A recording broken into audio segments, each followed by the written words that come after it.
Hadirin yang dimuliakan Allah Subhanahu wa taala, berita gembira dari Nabi bahwa umat Islam kalau jumlahnya sudah sampai 12.000 maka tidak akan bisa dikalahkan kecuali kalau amalannya kurang benar.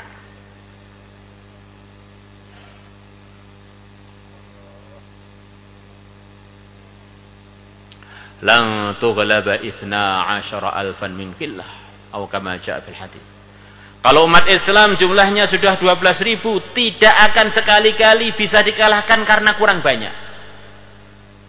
Maka di samping kita ini bergerak, di samping kita ini makomi, di samping kita ini ngelola macam-macam tanggung jawab yang dalam ridhonya Allah, kita ini juga berkewajiban untuk meningkatkan mutu diri kita, para hadirin. Meningkatkan mutunya umat Islam. Umat Islam jumlahnya sudah 1,5 miliar lebih. 12.000 amal agama dengan benar, umat Islam tidak akan bisa dikalahkan. Umat Islam di mana-mana belum tampak kemenangannya, solusinya satu saja. Perbaiki iman dan amal, pasti janji Allah akan datang. Insyaallah semuanya niat, para hadirin. Maka pada pertempuran Hunain, jumlahnya umat Islam begitu banyak. Jumlahnya 12.000, para hadirin. Musuhnya begitu sedikit, ada yang mengatakan hanya 2.000 bahkan kurang. Biasanya umat Islam selalu sedikit. Pada pertempuran Hunain ini lipat 6 kali. Ada yang mengatakan yang masyhur 4.000. وَيَوْمَ حُنَيْنٍ إِذْ أَعْجَبَتْكُمْ كَثْرَتُكُمْ فَلَمْ تُغْنِ عَنْكُمْ شَيْئًا. Dan ketika pertempuran Hunain, ketika jumlah kalian telah mentakjubkan kalian, ternyata jumlah yang banyak itu sama sekali nggak berguna untuk kalian kalau Allah nggak tolong kalian. 12.000 orang dengan begitu percaya dirinya. Mereka bilang pada teman-temannya, hari ini kita berbalik keadaannya, tidak seperti biasanya. Kita lipat-lipat dengan musuh kita. Maka perjuangan kita ringan aja hari ini. Sapu, ini bahasa tambahannya. Sapu, hilang. Tengah-tengah sebagian pasukan itu ngobrol-ngobrol. Begitu bangga dengan jumlahnya. Tiba-tiba para hadirin di celah gunung, pasukan musuh menghujani mereka dengan hujan anak panah. Waduh, dihujani dari kanan kiri samping atas. Yang mana panah itu bukan air, para hadirin. Kalau kena ya loro tenan, Masya Allah. Melebu tenan, luka tenan ini, Masya Allah. Maka sahabat demi menyelamatkan diri kocar kacir sampai yang tinggal bersama Nabi ada yang mengatakan kurang 100 orang, para hadirin. Habis kocar kacir.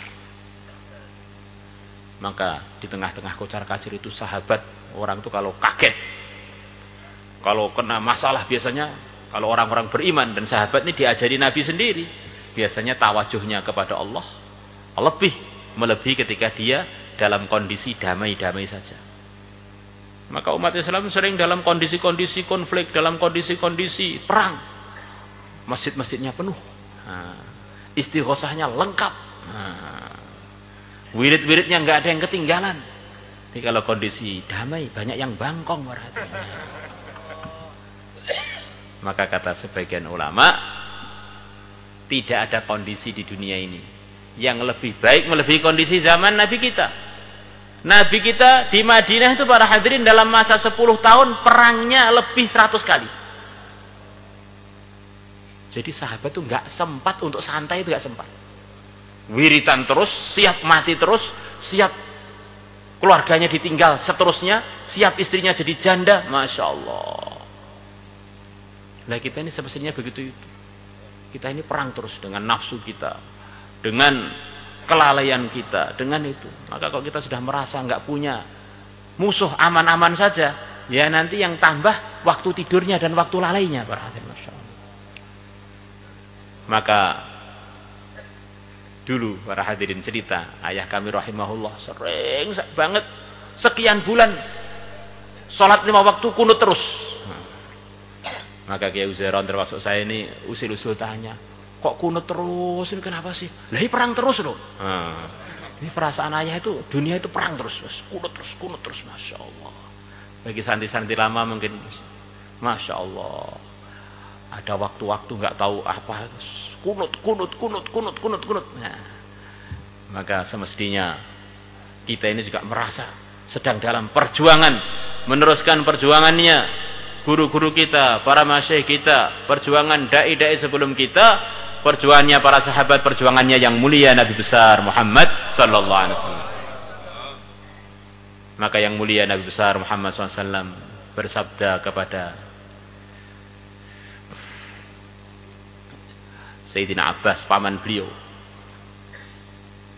beliau yang termasuk yang paling dekat dengan beliau, satu-satunya paman beliau yang Nabi bersabda, nanti Allah akan pilih anak cucu kamu untuk menjadi pimpinan-pimpinan umat Islam. Maka benar, sekian abad anak cucunya Sayyidina Abbas menguasai pengaturan umat Islam kurang lebih 500 tahun lebih. Beliau tinggi besar, suaranya lantang. Kalau beliau teriak bisa didengarkan dari 8 mil. 8 mil itu Masya Allah, puluhan kilo berarti. Mungkin sampai hampir 15 kilo atau 12 kilo. Maka beliau bilang karena 1 mil kurang lebih 1,5 kilo. Beliau bilang kepada Abbas tuh kamu panggil ini sahabat-sahabat yang kocar kacir tuh panggil. Maka Sayyidina Abbas teriak, Fulan orang Ansor datang, kabilah ini datang. Akhirnya kumpul lagi. Kumpul dalam kondisi hati sudah semuanya tawajuh kepada Allah, sudah tidak berbangga dengan jumlah yang banyak, maka datanglah pertolongan Allah. Maka majelis kita ini para hadirin adalah majelis untuk belajar. Belajar lagi untuk meningkatkan iman dan amal kita. Usaha menyempurnakan lagi, ngajak umat untuk itu. Kita kirim rombongan-rombongan, kita hidupkan masjid-masjid, kita datang ke kampung-kampung, ke pelosok-pelosok dunia untuk meneruskan perjuangannya yang mulia Nabi besar Muhammad SAW, diteruskan para sahabatnya menyampaikan agama ke seluruh dunia. Hadirin yang dimuliakan Allah Subhanahu wa taala, ceritanya dunia ini para hadirin dimulai dari hari Ahad. Ahad artinya satu. Ini kan hari Ahad. Nabi kita yang mulia Nabi besar Muhammad sallallahu alaihi wasallam telah bersabda dalam hadisnya Imran bin Husain, "Kana Allah wa lam yakun syai'un ghairuhu." Yang ada hanya Allah, selain Allah tidak ada. Pernah ada satu kejadian, seluruhnya enggak ada, yang ada hanya Allah.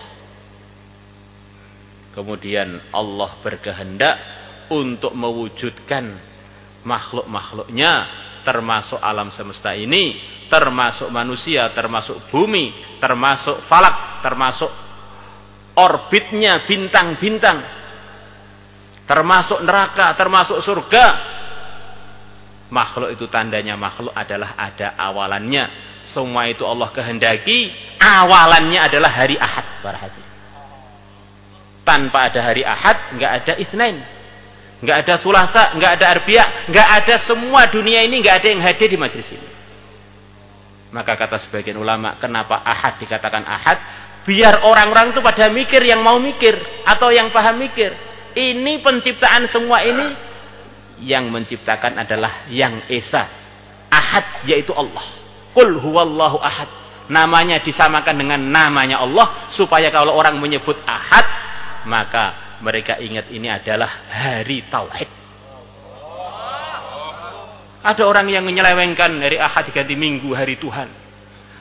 Sebetulnya itu aslinya dari kebenaran para hadirin, karena orang-orang Nasrani aslinya Tuhannya satu. Domingo jadi Minggu, hari Tuhan kita. Ya, hari Tuhan kita dan Tuhan kita semuanya adalah satu, Ahad, yaitu Allah. La ilaha illallah. Maka di Quran ada surat yang kalau kita baca, pahalanya seperti baca sepertiga Quran. Kalau 3 kali seperti khatam Quran. Namanya seperti itu maksudnya pahalanya banyak. Bukan berarti kita baca surat Ikhlas terus gak pernah khatam Quran. Maka qul huwallahu ahad, katakanlah Muhammad, Dia Allah yang esa. Nah, ketika Bilal disiksa, beliau mengatakan ahad, satu. Maka dari yang pertama, karena ini adalah pertama kali Allah berkehendak mengawali penciptaan para hadirin. Maka adanya Nabi Adam, adanya kita semua, adanya majelis ini, adanya dunia, permulaannya adalah dari hari pertama, yaitu hari Ahad. Di hari Ahad ini Allah ciptakan anggota tubuh manusia yang untuk sujud. Wajahnya, tangannya, kakinya Allah ciptakan pada hari Ahad. Tanpa hari Ahad kita semuanya nggak bisa sujud para hadirin, karena anggota tubuh kita nggak ada. Maka tidak ada hari yang tidak dari Allah. Termasuk hari Ahad ini ceritanya adalah hari tauhid internasional. Hari supaya makhluk ingat dulu yang ada hanya Allah. Allah berkehendak mengadakan selain Allah, selain zatnya, kehendaknya dipraktekkan di hari Ahad.